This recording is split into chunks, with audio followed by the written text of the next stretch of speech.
Most of us have or have had a nickname, something that others reference us other than our first or last name.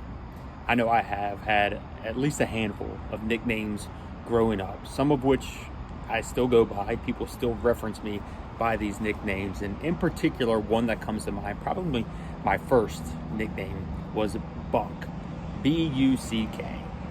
And I really didn't think much of it as a kid, but that nickname came from a characteristic of mine, and it was my teeth. I had big teeth.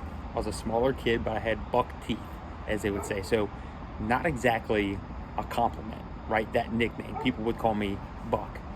Mostly family members, and they didn't do it in a mean way. That was just simply the name that stuck with me. And so I wonder how Simon the leper felt about his nickname, because just like mine, Buck, it was not a compliment. Being Simon the leper was not a compliment to Simon, but unlike mine, there was significant consequences to being a leper. I mean, he couldn't even be around people. He was prevented from doing things, being in certain places until he was cleansed of this leprosy.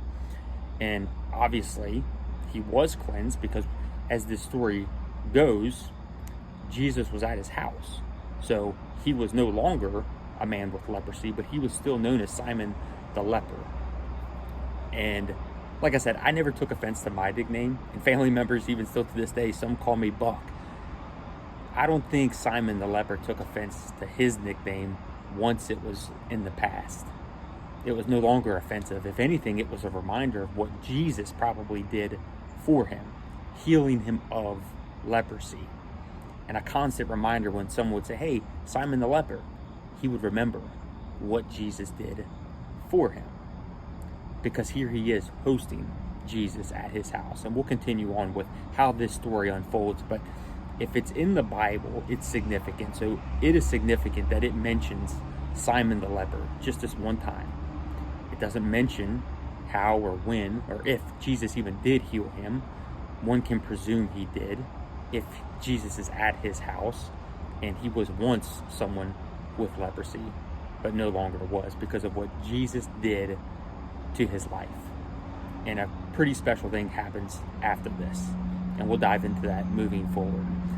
But think about nicknames, the meaning of them, the significance of them, the significance of Simon the leper, and what Jesus did with that name.